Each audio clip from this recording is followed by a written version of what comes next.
বাইরেও এসেছিল, সাথে করে 2টা কাঁঠাল নিয়ে আসছে। কাঁঠালটা আজকে পাকছে, এখন আমরা কাঁঠালটা ভাঙতেছি। কাঁঠালটা দেখা যাক কি হয়, ভাঙার পরে কাঁঠালের কোষগুলো কীরকম হয়, সাথে কীরকম কোষ পাই এবং সবাই মিলে আমরা খেতে পারি। এভাবেই ভাঙ্গি, ভাঙ্গার পরে অনেক সুন্দর কাঁঠাল হয়েছে, শক্ত।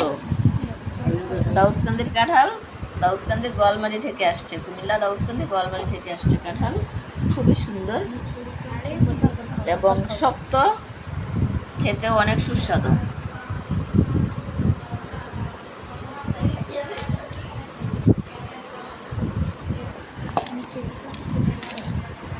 খেয়ে দেখলাম কাঁঠালটা অনেক সুন্দর হয়েছে এবং খুবই মিষ্টি, সুস্বাদু কাঁঠাল।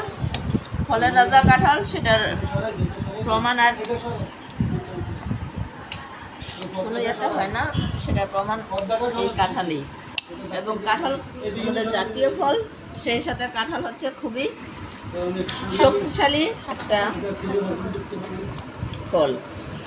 বাংলাদেশের জাতীয় ফল।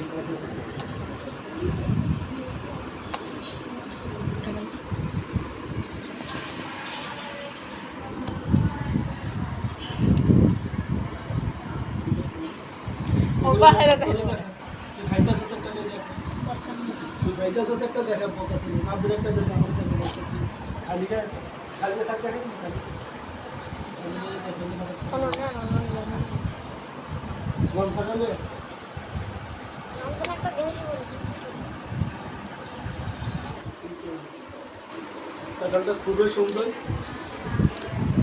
খুবই মজাদার। জাতীয় ফল বাংলাদেশের কাঁঠাল। শেষ করে